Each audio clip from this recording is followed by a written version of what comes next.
Buying a home is usually the single largest purchase most people make during their lifetime.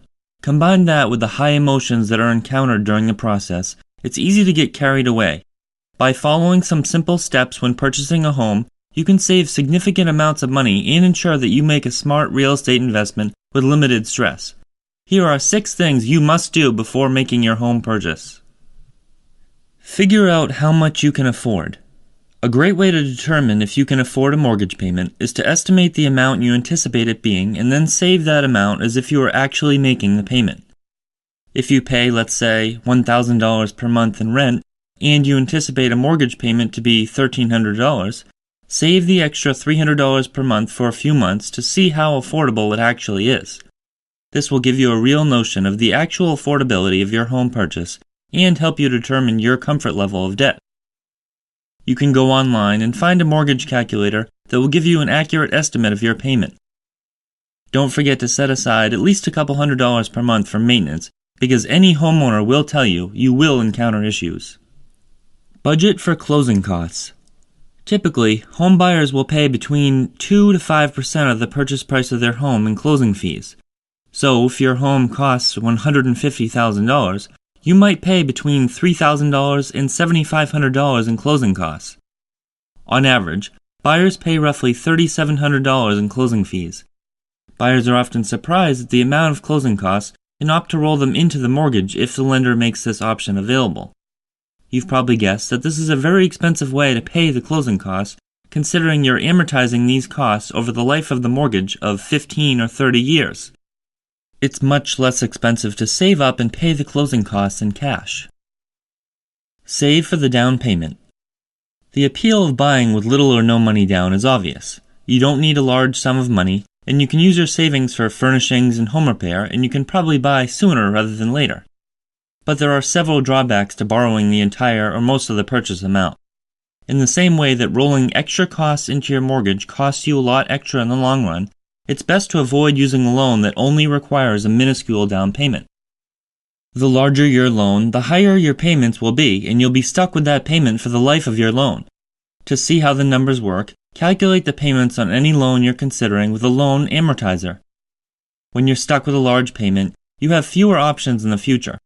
Any injuries, job changes, or other surprises may be harder to accommodate. Borrowing more of a home's value will increase the overall cost of your home. You might not need to write a check today, but you'll pay much more interest on your loan than you would have paid with a healthy down payment. That difference in interest can amount to tens of thousands of dollars over the life of your loan.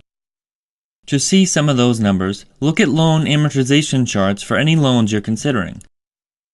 When you borrow more than 80% of your home's value, you'll need to pay PMI, or private mortgage insurance, which protects your lender and usually costs you about 1% of the entire loan amount each year. The only benefit you get out of that payment is the opportunity to buy with little money down. That expense can add thousands or more to your total lifetime cost, and it will further increase your monthly payment. Boost your credit score.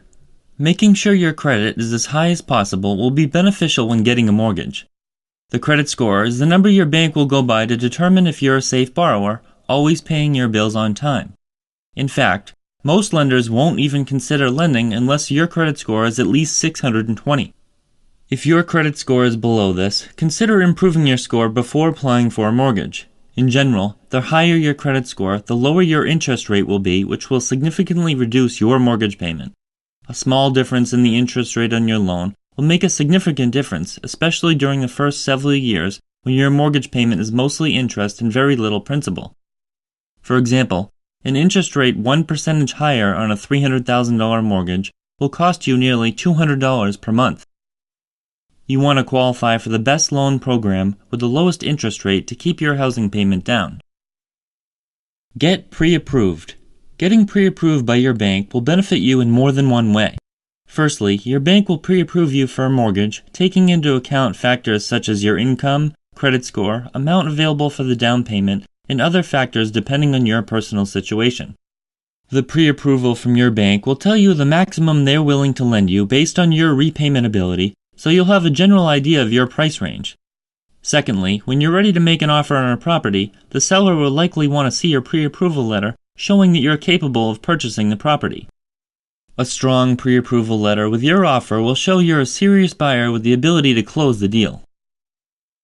Get to know the neighborhood. When buying a home, you're not just buying the property, but a piece of the neighborhood too. You need to be sure the neighborhood is a good fit for you with the amenities that you're looking for. To improve the likelihood of your property increasing in value, stay away from areas that are dirty, poorly maintained, and make sure the neighbors are keeping up with their properties. Take a look into crime rates and try talking with someone who actually lives in the neighborhood to see what they have to say. Walking instead of driving is a great way to get a feel of the area. Also, touring at night as well as in the daytime can be beneficial. An up-and-coming neighborhood where new restaurants and stores are opening up will likely experience continued growth. The type of businesses opening up will also give you an insight to the market trend. For example, new daycares and family restaurants will likely show that it's a popular location for young families.